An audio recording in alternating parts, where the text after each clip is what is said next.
तुझसे जो मिलके मजा है कहाँ वो गणित के सवालों में है। नमस्कार साथियों, मैं सुमित चौरान एसएससी किरण चैप्टर वाइज 9500 प्लस की सीरीज में आज औसत यानी एवरेज की हमारी ये 4th वीडियो है। तो चलिए स्टार्ट करते हैं आज का पहला क्वेश्चन। भाई 5 क्रमागत संख्याओं का औसत ए है, यदि अगली 3 संख्याएं भी ले ली जाएं तो नया औसत क्या होगा। देखिए बिल्कुल वैसा ही क्वेश्चन है जैसे हमने लास्ट वीडियो में किया था कि भी लगातार संख्याएं हैं 5, उनका औसत आपको ए दे दिया। अब अगली 3 संख्याएं और ले ली, तो हमने देखा था जब संख्याएं लगातार हों तो अगली एक संख्या लेने से औसत कितना बढ़ता है भाई, आधा। फिर अगली एक और लेंगे तो आधा और बढ़ेगा, और फिर एक और अगली लेंगे तो आधा और बढ़ेगा। यानी जब टोटल 3 संख्याएं ले लूंगा मैं तो 3 बार आधा आधा आधा बढ़ेगा, तो कितना कह सकता हूं मैं, 1.5 यानी 1.5। तो मेरी जो नई औसत है वो हो जाएगी पहले से 1.5 ज्यादा, यानी a प्लस में 1.5 इज द राइट आंसर। चलिए भाई नेक्स्ट। भाई 41 क्रमागत विषम संख्याओं का औसत 49 है, तो सबसे बड़ी संख्या क्या है। देखो भाई विषम संख्याएं हैं 41, तो 49 उनका औसत है, यानी मैं कहूंगा बीच वाली संख्या 49 है, 20 उससे छोटी है और 20 उससे बड़ी है, और एक वो खुद ही हो गई तभी 41 बनी। देखो 20 वाली संख्या औसत होती है, ये हो गई 41 ना 49 आपको दिया हुआ है, ठीक है। यानी इसके इस तरफ 20 संख्याएं हैं और इसके इस तरफ भी 20 संख्याएं हैं, और एक ये खुद है, तो टोटल 41 बन गई। उसने बोला है सबसे बड़ी संख्या कौन सी होगी। अब 49 के बाद 20वीं कौन सी विषम संख्या आएगी भाई, 49 के बाद 51, फिर 53, फिर 55, ऐसे चलते थे 20वीं संख्या। तो मैं कहूंगा भाई 20 संख्याएं हैं इस तरफ, और हर दो विषम संख्याओं में अंतर 2 का होता है, तो मैं कहूंगा भाई 20 गुणा में 2 यानी 40 बड़ी होगी आखिरी वाली संख्या इस 49 से। तो मैं कहूंगा मेरी जो आखिरी संख्या होगी सबसे बड़ी वो हो जाएगी कितनी भाई, 49 से कितनी बड़ी, 20 का दुगना यानी 40। सो 89, option A 89 is the right answer, ठीक है। चलो भाई नेक्स्ट। भाई लगातार 3 विषम संख्याओं का औसत इनमें से सबसे बड़ी संख्या के 1/3 से 52 अधिक है, ठीक है भाई। आपने लगातार 3 विषम संख्याएं आपने मान ली, एक x, तो अगली हो जाएगी x प्लस 2, और इससे पहले वाली हो गई x माइनस 2, ठीक है। लगातार 3 विषम संख्याएं हो गई है। उसने बोला है उनका जो औसत है वो सबसे बड़ी संख्या के 1/3 से 52 अधिक है, तो इनका औसत तो हमेशा 20 वाली संख्या होती है भाई, यानी x है। तो x आपको दे दिया सबसे बड़ी संख्या का 1/3 से 52 अधिक, ठीक है। तो इक्वेशन बन गई, सबसे बड़ी संख्या x प्लस 2 है, इसका 1/3 और उससे 52 अधिक। तो उसने बोला इनमें सबसे छोटी संख्या क्या है, यानी आपको x माइनस 2 का मान निकालना है। इसको सोल्व कर लो, ये मिल जाएगा आपको 3x बराबर में x प्लस 2 प्लस में 156। तो ऐसे 2x का मान आ जाएगा 158, और x आ जाएगा भाई कितना, 79। तो x जब 79 आ गया, ये आपको पता चल गया 79 है, तो ये उससे 2 छोटा होगा, कितना भाई, 77। उसने यही पूछा है सबसे छोटी संख्या, तो सबसे छोटी संख्या हो गई 77, option D is the right answer. चलिए भाई नेक्स्ट। भाई 7 क्रमागत विषम संख्याओं का औसत 31 है। यदि इन 7 विषम संख्याओं की पिछली और अगली 3 विषम संख्याओं को भी मिला लिया जाए तो नया औसत क्या होगा। भाई औसत बदलेगा क्या, खुद सोचो। अब भाई 7 विषम क्रमागत संख्याएं हैं, उनका औसत 31 है, यानी बीच वाली संख्या 31 है उनकी। अब आपने कितनी कह रहा है,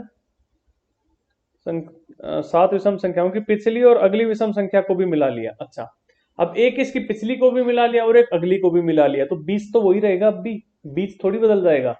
फॉर एग्जाम्पल आप किसी लाइन में लगे हुए हो, 10 बंदे आपके आगे हैं और 10 बंदे आपके पीछे हैं, आप बीच में हो।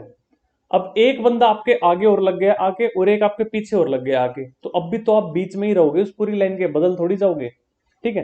फॉर एग्जाम्पल ऐसे देख लो इसको, जैसा इसने बोला है 1 2 3 4 5 6 7, ठीक है। तो ये भाई इनका औसत हो गया, इनका औसत दे दिया आपको 31। अब बोल रहा है एक अगली और एक पिछली को भी मिला लिया, अगली संख्या एक ये और आ गई और एक पिछली ये और आ गई। अब इनका औसत क्या होगा भाई, अब भी तो औसत यही होगा, यही संख्या अब भी बीच में है, इस तरफ 4 संख्याएं हैं और इसके इस तरफ भी 4 संख्याएं हैं, ठीक है।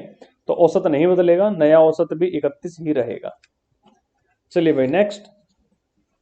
7 क्रमागत विषम संख्याओं का औसत a है। यदि इन 7 विषम संख्याओं की अगली 4 तथा पिछली 3 विषम संख्याओं को मिला लिया जाए तो इन 14 विषम संख्याओं का औसत क्या होगा। ठीक है भाई, लगभग वैसा ही सवाल है, थोड़ा सा चेंज है इसमें। अब देखो 7 क्रमागत विषम संख्याएं हैं, उनका औसत आपको दे दिया कितना भाई a। अब कह रहे हैं कि भाई इसके आगे तो 4 और पीछे 3 विषम संख्याएं आपने जोड़ दी। देखो इसको मन में सोच के देखो, ऐसा 1 2 3 4 5 6 7, तो भाई औसत ये है भाई बीच वाली संख्या। ठीक है, अब इसके आगे तो आपने जोड़ी 3, नहीं आगे कितनी, हाँ आगे तो जोड़ी 4 और पीछे संख्याएं जोड़ी 3। तो अगर आगे भी 3 ही संख्याएं जोड़ता मैं और पीछे भी 3 ही संख्याएं जोड़ता तब भी मेरा औसत ये का यही रहता। ठीक है, यानी ये 3 संख्याएं मैं आगे जोड़ लेता और 3 पीछे जोड़ लेता, अब भी औसत यही रहता, मेरा a ही रहता। लेकिन वो कह रहा है आगे 3 नहीं आगे 4 जोड़ी हैं, तो मैं ये कह सकता हूं भाई कि अब मेरा सवाल ऐसा बन गया कि ये कुछ विषम संख्याएं थी लगातार जिनमें ये इनका औसत था। अब एक विषम संख्या मैंने और जोड़ दी आगे, ये अब एक विषम संख्या मैंने और जोड़ दी, तो मैं कहूंगा मेरा औसत कितना बढ़ जाएगा भाई। हर विषम संख्या में 2 का अंतर होता है, तो मैं कहूंगा मेरा औसत कितना बढ़ेगा, 2 का आधा, यानी कि 1 मेरा औसत बढ़ जाएगा। तो मेरा उत्तर हो जाएगा a प्लस में 1, यानी कि ऑप्शन डी। ठीक है, ऐसे क्वेश्चन हमने किए हैं भाई, लगातार कुछ संख्याएं हो तो जब अगली संख्या आती है तो मैं कहूंगा मेरा औसत कितना बढ़ेगा, हर संख्या में जितने का अंतर था उसका आधा, और हर विषम संख्या में हर लगातार विषम संख्या में अंतर होता है 2 का, तो 2 का आधा यानी कि 1 औसत बढ़ेगा अगली एक संख्या मिलाने से। ठीक है, तो a प्लस 1 इसका आंसर हो जाएगा। चलिए भाई नेक्स्ट, भाई 222 और 250 के बीच सभी सम संख्याओं का औसत कितना होगा। अब इनके बीच की बात कर रहा है तो न मैं 222 को गिनूंगा न 250 को गिनूंगा, इनके बीच में तो सारी की सारी सम संख्याएं। तो सबसे पहली सम संख्या आएगी 224, फिर 226, ऐसे चलते चलते कहां तक आएंगी भाई 248 तक। ठीक है, यहाँ पे आके गाड़ी रुक जाएगी। तो इन सभी सम संख्याओं का औसत कितना, या तो मुझे ये पता चल जाए बीच वाली संख्या कौन सी है, या फिर मैं कहूंगा पहली और आखिरी को जोड़ के 2 से भाग कर दो, तो मुझे उत्तर मिल जाएगा इनका औसत 224 प्लस में 248 बटा में 2। ठीक है, यहां से मुझे मिल गया 472 बटा में 2, यानी कि 236। भाई option C 236 is the right answer. ठीक है, चलो भाई नेक्स्ट, भाई 113 से 159 तक की सभी विषम संख्याओं का औसत। अब 113 से बोला है उसने तो उसमें 113 भी आ जाएगी खुद। ठीक है, अगर वो ये बोलता 113 और 159 के बीच में तो मैं 113 और 159 को नहीं गिनता, सिर्फ बीच बीच वाली देखता। तो वो कह रहा है 113 से 159, तो 113 को भी गिनूंगा और 159 को भी गिनूंगा तक सभी विषम संख्याओं का औसत। ठीक है, तो मैं क्या कहूंगा भाई, पहली जमा में आखिरी बटा में 2। ठीक है, विषम संख्याओं की बात कर रहा है, 113 खुद एक विषम संख्या है और 159 भी खुद एक विषम संख्या है, तो सबसे छोटी प्लस में सबसे बड़ी बटा में 2। ऐसे मुझे उत्तर कितना मिल जाएगा 272 बटा में 2, यानी 136। ठीक है, ऑप्शन डी 136 आपका आंसर हो जाएगा भाई इसमें। चलो नेक्स्ट,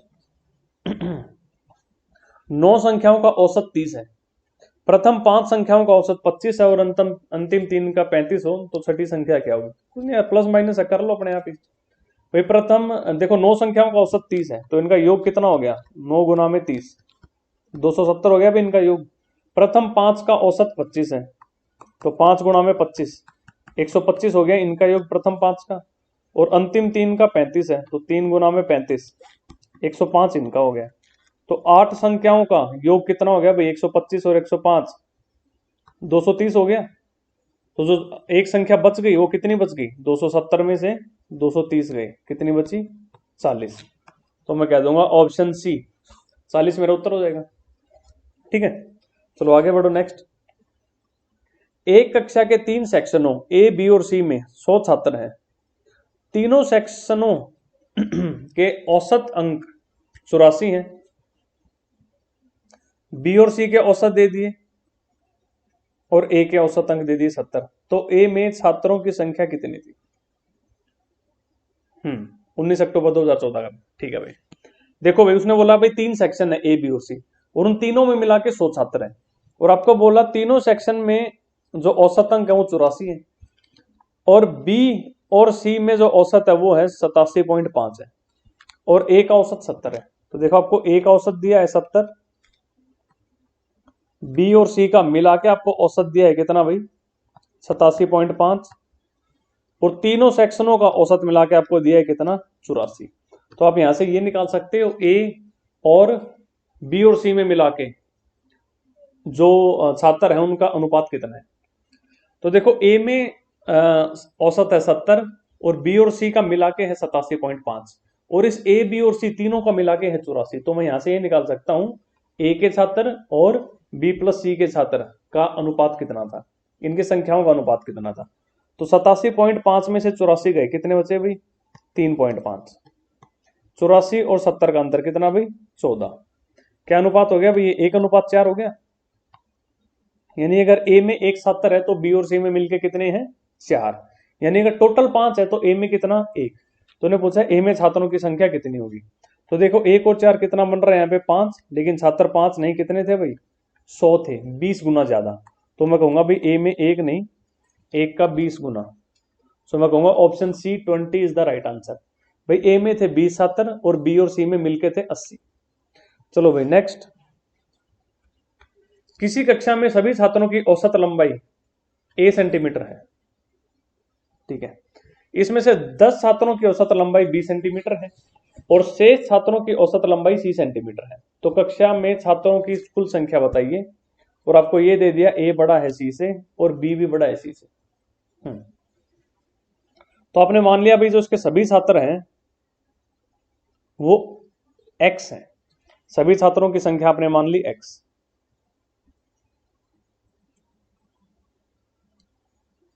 और उसने बोला भी उनकी औसत लंबाई कितनी है a। देखो यहां पे मैं लिख लेता हूं औसत, यहां पे लिख लेता हूं संख्या, ठीक है। तो x छात्र, हर छात्र की लंबाई अगर a, तो उनका योग कितना हो गया भाई, मैं कहूंगा x इंटू ए हो गया, ठीक है। फिर मैंने उसने बोला कि इनमें से 10 छात्रों की औसत लंबाई b है, 10 छात्रों की औसत b है, तो उनका योग कितना हो गया 10 गुणा में b, ठीक है। और बोला शेष छात्रों के, शेष कितने बचे, टोटल x थे 10 तो ले लिए, अब बच गए कितने x माइनस 10। इनकी लंबाई आपको दे दी है c, तो इनका योग हो गया x माइनस में 10 गुणा में c, ठीक है। तो कक्षा में छात्रों की संख्या बताइए, ठीक है भाई।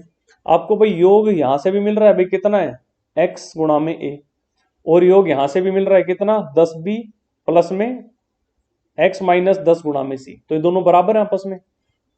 मैं कहूंगा एक्स ए बराबर है 10b प्लस में इसको गुणा कर लिया एक्स सी माइनस 10c, और आपको मान किसका निकालना है, x का मान निकालना है। उसने आपको पूछा है भाई छात्रों की संख्या कितनी है, जो कि आपने x मानी थी। तो अब देखो भाई यहां से मैं कह दूंगा इसको इधर ले आओ, तो अंदर बच गया a माइनस सी, और बराबर में 10 कॉमन ले लिया तो अंदर बच गया b माइनस सी। तो x का मान आ गया 10 गुणा में b माइनस सी बटा में a माइनस सी, ठीक है। जो कि ये रहा भाई आपके पास ऑप्शन डी में है 10 गुणा में b माइनस सी बटा में a माइनस सी। चलिए भाई नेक्स्ट, तीन संख्याओं में दूसरी संख्या पहली संख्या से दुगनी है और तीसरी संख्या से तिगुनी है, ठीक है। ये a, ये b, ये c। भाई दूसरी संख्या पहली से दुगनी और तीसरी से तीन गुनी, यानी कौन सी ऐसी संख्या है जो किसी की दुगनी भी होती है और किसी की तीन गुनी भी होती है। यानी जो 2 और 3 से गुना होके बने वही तो होगी किसी की दुगनी और किसी की तिगुनी, यानी कि 6। तो मैंने मान लिया दूसरी संख्या 6 है। उसने बोला है दूसरी संख्या पहली संख्या से दोगुनी है, यानी पहली 3 रही होगी, और बोला है तीसरी संख्या से तिगुनी है, यानी कि तीसरी संख्या 2 रही होगी, क्योंकि 2 का 3 गुना होता है 6। यदि तीनों संख्याओं का औसत 33 है, तो तीन संख्याओं का अगर औसत 33 है तो उनका योग 99 हो गया भाई, 33 का 3 गुना 99। और अपना योग कितना बन रहा है 6 और 3 9 और 2 11, लेकिन कह रहा है भाई 11 नहीं, कितना 99 9 गुना। तो सबसे बड़ी संख्या कौन सी होगी, मैं कहूंगा 6 का 9 गुना, कितना भाई 54। Option B 54 is the right answer, ठीक है। चलो भाई आगे बढ़ते हैं नेक्स्ट। किसी परीक्षा में 100 उम्मीदवारों द्वारा प्राप्त अंकों का औसत 30 है। यदि उत्तीर्ण उम्मीदवारों के अंकों का औसत 35 है और अनुत्तीर्ण उम्मीदवारों का औसत 10 है, तो परीक्षा में उत्तीर्ण उम्मीदवारों की संख्या कितनी है। ठीक है, ऐसे क्वेश्चंस को हमेशा एलिगेशन से करो। आपको ये दे दिया भाई, उत्तीर्ण वालों का औसत दे दिया, अनुत्तीर्ण वालों का औसत दे दिया और सबका मिलके औसत दे दिया, तो आप ये बता सकते हो उत्तीर्ण और अनुत्तीर्ण जो छात्र है उनकी संख्याओं का अनुपात कितना था। ठीक है, ये तो हो गया उत्तीर्ण और ये हो गया अनुत्तीर्ण। कह रहा है भाई उत्तीर्ण उम्मीदवारों के अंकों का औसत है 35 और अनुत्तीर्ण वालों का औसत है कितना 10, और इन दोनों का मिलके यानी कि सभी का औसत कितना है भाई 30। तो यहां से आप ये निकाल सकते हो ये दोनों किस अनुपात में थे। 30 में से 10 गए कितना भाई 20, 35 में से 30 गए कितना भाई 5, तो मैं कहूंगा भाई ये 4:1 में थे। ठीक है, उसने पूछा क्या है, उत्तीर्ण उम्मीदवारों की संख्या कितनी थी। उत्तीर्ण 4 होंगे जब कुल कितने होंगे 5, या फिर मैं कह सकता हूँ 4 और 1 ये कितना बन रहा है मेरे पास 5, लेकिन 5 की जगह कह रहा है भाई कितना 100, 20 गुना, तो मेरा उत्तर कितना हो जाएगा इस 4 का 20 गुना 80, यानी उत्तीर्ण थे 80 और अनुत्तीर्ण थे 20। ठीक है, चलो भाई नेक्स्ट। 10 व्यक्तियों की टीम में 9 व्यक्तियों ने अपने भोजन पर प्रति 40 रुपए खर्च किए और शेष एक व्यक्ति ने सभी 10 व्यक्तियों के औसत खर्च से 9 रुपए अधिक खर्च किए, तो उनके भोजन पर कुल कितना व्यय हुआ। ठीक है, इसको समझने की कोशिश करो कि भाई 10 व्यक्ति हैं जिनमें शुरू के 9 बंदे तो हर बंदा कुछ ऐसे खर्च कर रहा है कि हर बंदा 40 रुपए खर्च कर रहा हो। ठीक है, कि भाई उनका औसत 40 आ रहा है शुरू के 9 का। अब जब 10वें बंदे ने कुछ इस प्रकार खर्च किया कि उन 10 का जो औसत था उससे 9 रुपए ज्यादा उसने खर्च किए। ठीक है, तो उसने आपसे पूछा है कि उस भोजन पे कुल कितना व्यय होगा। देखो इसको ऐसे समझो, मैंने मान लिया वो बंदा जो इन सबका औसत था उससे 9 रुपए ज्यादा लेकर आया वो भाई खर्च करने के लिए। तो मैंने मान लिया जैसे शुरू के 9 बंदे तो 40 खर्च कर रहे हैं और वो भाई 10 के 10 का जो औसत बना उससे 9 रुपए ज्यादा लेके आया, तो जो उन 10 के 10 का जो औसत था उतने तो वो लाया ही लाया अपने साथ, उससे 9 रुपए ज्यादा और लेकर आया। तो ये जो वो 9 रुपए ज्यादा लेकर आया ये उन बाकी 9 में बांट देगा ये, तो उन बाकी 9 में जब बांटेगा तो सबको कितना कितना मिलेगा 1-1 रुपया मिलेगा, यानी कि सबने 40 तो खर्च कर ही रखा था और 1-1 और मिल गया सबको। तो मैं कहूंगा अब सबकी औसत कितनी हो गई 41 हो गई, यानी वो अपने साथ 41 से 9 रुपए ज्यादा लेकर आया था, यानी कि 50 रुपए लेकर आया था।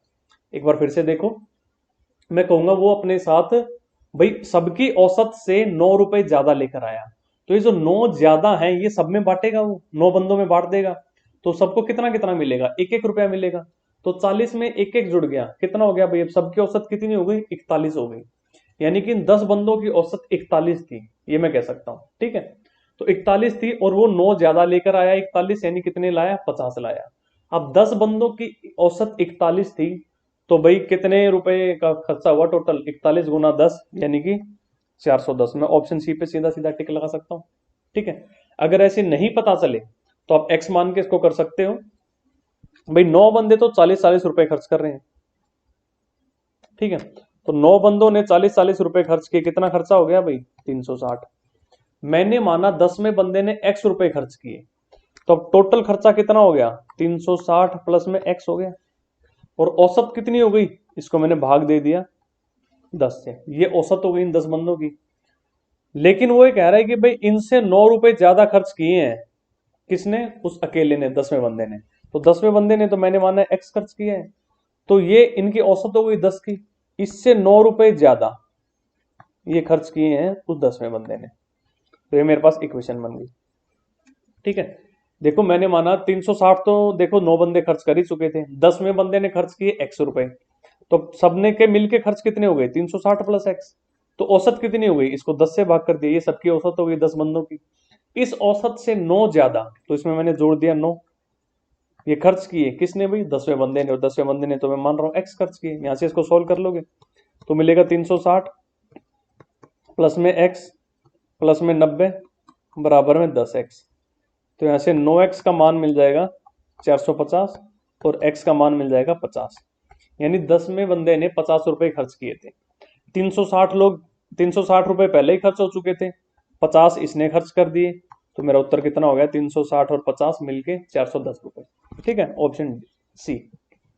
चलिए भाई नेक्स्ट, 12 व्यक्तियों में से पहले 11 व्यक्तियों का औसत वजन 95 किलोग्राम है। ठीक है भाई, भारी भारी है। और 12वें व्यक्ति का वजन 12 व्यक्तियों के औसत वजन से 33 किलोग्राम अधिक है। तो 12वें व्यक्ति का औसत वजन ना 12वें व्यक्ति का वजन कितना है, देखो इसको ऐसे समझो, पिछले बिल्कुल वैसा ही जैसा पिछला क्वेश्चन था, वर्बली करने की कोशिश करो, हो जाएगा। देखो ये 12 बंदे हैं, उनमें से शुरू के 11 बंदों का तो औसत वजन 95 किलोग्राम है। यानी मैंने कुछ इस तरीके से है कि हर बंदा 95 का है, ऐसा मान सकते हैं। ठीक है, योग पे फर्क नहीं पड़ेगा इनके। अब 12वां व्यक्ति आया और वो अब जो 12 के 12 का जो योग हो गया उससे 33 किलोग्राम ज्यादा लेकर आया। उस 12 के 12 का जो औसत हो गया उससे 33 किलो ज्यादा लेकर आया। तो मैंने माना वो कम से कम उतना तो लाया ही लाया जितना उन 12 व्यक्तियों का औसत हो गया था, और उस औसत से 33 किलो ज्यादा लेकर आया। तो जो 33 किलो ज्यादा लेकर आया वो उन बचे हुए 11 लोगों में बांट देगा सब में। तो 11 लोगों में 33 बांटेगा तो एक को कितना मिलेगा, 3-3 किलो मिलेगा सबको। तो हर बंदा 95 किलो का तो है ही पहले से, और 3-3 और मिल गया सबको। अब कितने के हो गई भाई, 98 का हो गया हर बंदा। यानी वो अब उन 12 बंदों की औसत कितनी हो गई, 98 किलोग्राम हो गई। और वो कितना ज्यादा लेकर आया है, 33 किलोग्राम ज्यादा लेकर आया है सबकी औसत से, यानी 98 से 33 ज्यादा। तो 98 प्लस 33 यानी कितना, 131। ऑप्शन सी 131 मेरा आंसर हो जाएगा। ठीक है, अदरवाइज आप इसको एक्स मान के करते हैं। कैसे करते हैं भाई, 11 व्यक्तियों का औसत 95 है, तो मैं कहूंगा 11 गुणा में 95 कितना भाई, 950, और ये 1045। अब मैंने मान लिया 12वां व्यक्ति एक्स का जो औसत वजन है, 12वें व्यक्ति का वजन x किलो है। तो अब इन 12 लोगों का वजन कितना हो गया, 145 प्लस में x, और इनका औसत कितना हो गया, इसको बटा कर दिया मैंने 12 से, इन सबका औसत हो गया। इस औसत से 33 किलो ज्यादा है वो, तो इसमें मैंने जोड़ दिया 33। ठीक है, 33 किलो ज्यादा जोड़ दिया, हो गया अभी। और ये बराबर है जो 12वां व्यक्ति जो लेकर आया था अपने साथ वजन। ठीक है, इस इक्वेशन को सॉल्व करोगे तो यहां से भी आपको x का मान 131 आ जाएगा। लेकिन ऐसे मत करो इन दोनों क्वेश्चन को x मान के, आप वर्बली करने की कोशिश करो, बिना पेन के ऐसे सवालों को आप कर सकते हो। चलिए भाई नेक्स्ट, 4 संख्याओं में पहली 3 का औसत 16 है और अंतिम 3 का औसत 15 है। तो यदि अंतिम संख्या 20 है तो पहली संख्या क्या है, क्या है, कोई सवाल थोड़ी है भाई। 4 संख्याओं में, जैसे ये 4 संख्याएं आपकी, ठीक है, मन मन में सोचो ऐसा, पहले 3 का औसत 16 है, इनका औसत अगर 16 है तो योग 48 हो गया भाई, 16 का 3 गुना 48। अंतिम 3 का औसत 45 है, 15 है, तो भाई अंतिम 3 का औसत अगर 15 है तो इनका योग कितना हो गया, 15 का 3 गुना यानी कितना भाई, 45। यदि अंतिम संख्या 20 है तो पहली संख्या कितनी होगी, देखो जब ये 3 संख्याएं हैं तो इनका जोड़ तो 48 है और इन 3 का 45 है। तो ये जो बीच वाली 2 संख्याएं हैं ये इस 48 में भी आ रही हैं और ये इस 45 में भी आ रही हैं। तो मैं कह सकता हूं पहली संख्या और ये जो आखिरी संख्या है इनका अंतर कितना होगा भाई, 3 का होगा, क्योंकि 48 और 45 में अंतर 3 का है। भाई पहली संख्या 3 बड़ी होगी इस चौथी संख्या से, क्योंकि देखो जब ये संख्या पहली संख्या इन 2 से मिलती है तो 48 बना रही है, और आखिरी संख्या इन 2 से मिलती है तो 45 बना रही है, यानी आखिरी संख्या इस पहली संख्या से 3 छोटी है। तो उसने आपको दिया यदि अंतिम संख्या 20 है, ये आपको दे दिया उसने 20, तो ये कितनी हो जाएगी, उससे 3 बड़ी, मैं कहूंगा 23। Option A 23 is the right answer. ठीक है, चलिए भाई नेक्स्ट, 3 संख्याओं का औसत 26 है जिनमें से पहली संख्या दूसरी 2 संख्याओं के योग का 2/11 है। ठीक है, 2/11 है दूसरी 2 संख्याओं के योग का, यानी कि अगर 11 को मैं दूसरी 2 संख्याओं का योग मानूं तो ये जो 2 है ये मेरी पहली संख्या हो जाएगी। ठीक है, ऐसे ही करते हैं, परसेंटेज की वीडियोस देख लो, सारी क्लियर हो जाएंगी ये चीजें। ठीक है भाई, पहली संख्या दूसरी 2 संख्याओं के योग का 2/11 है, यानी अगर 11 मैं मानूं दूसरी 2 संख्याओं का योग तो पहली संख्या हो जाएगी कितना, 2। तो मैंने मान लिया पहली संख्या ए और दूसरी और तीसरी, दूसरी 2 संख्याओं का योग है बी और सी, यानी ये अगर 11 है तो ये 2 है। ठीक है, अब उसने बोला है पहली संख्या क्या है, 3 संख्याओं का औसत दे दिया 26। जब औसत 26 है तो योग कितना हो गया, 26 का 3 गुना 78, और मेरा योग कितना बन रहा है यहाँ पे, 11 और 2 13। 13 की जगह आपको 78 दे रखा है, कितना गुना भाई, 6 गुना। तो कह रहे पहली संख्या क्या है, मैं कह दूंगा इस 2 का 6 गुना, कितना हो जाएगा भाई, 12। Option D, option D 12 is the right answer. चलो भाई आगे बढ़ो नेक्स्ट। 5 विषयों में से प्रथम 3 विषयों में सुमन के औसत अंक 81 थे तथा अंतिम 3 विषयों में औसत अंक 74 थे। यदि तीसरे विषय में उसके अंक 65 थे तो सभी विषयों में उसके औसत अंक कितने थे। कैलकुलेशन ये और कुछ नहीं है इसके अंदर। देखो भाई 5 विषय हैं, 1 2 3 ये 4 ये 5। ठीक है, प्रथम 3 विषयों में सुमन के औसत अंक 81 थे, यानी इन 3 में उनका योग कितना हो गया, 81 गुना 3, मैं कहूंगा 243। ठीक है, अंतिम 3 विषयों में उसके औसत अंक 74 थे, ये अंतिम 3 हो गए।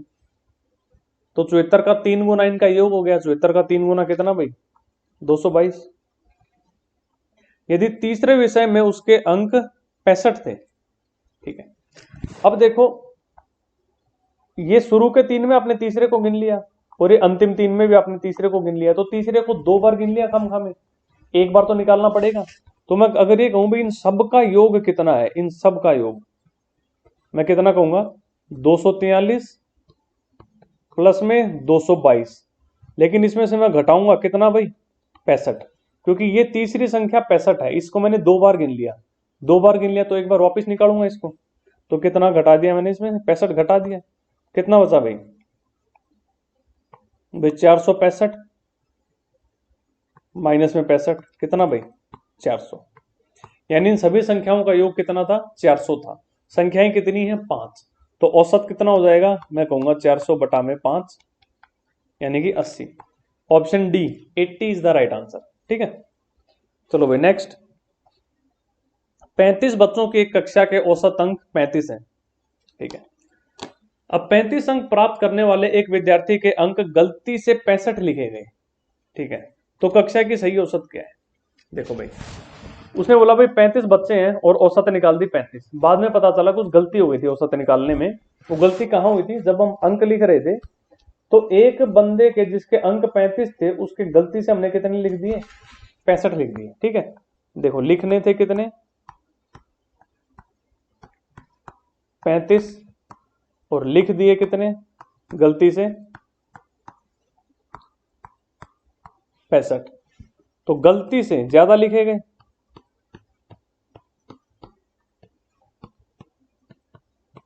कितने ज्यादा लिखे गए, 30। भाई 35 की जगह 65 लिख दिया आपने, तो 30 ज्यादा लिख दिया आपने गलती से, तो इन सबका जो योग था वो आपने 30 बढ़ा दिया गलती से। अब आपको वो सबका योग 30 बढ़ने से औसत भी बढ़ गई, जो कि आपका गलत आंसर आ गया। अब आपको ये जो योग है 30 जो गलती से बढ़ा दिया इसको वापस घटाना पड़ेगा। तो जब आप 30 घटाओगे योग में से तो भाई औसत कितनी घटेगी।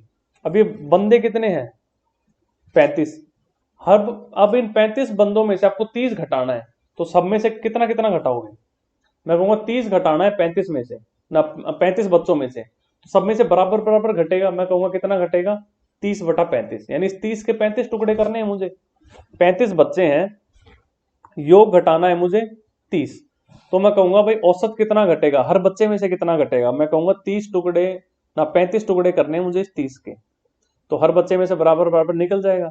तो मैं कहूंगा भाई मेरा औसत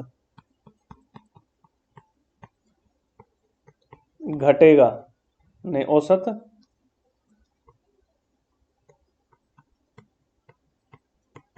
घटेगा कितना भाई, 30 बटा 35, जिसको मैं कहूंगा 6 बटा 7, जिसको मैं कह सकता हूं 0 पॉइंट भाई 7 अट्ठे 56, 40 बचा 7 पंजे 35, 857।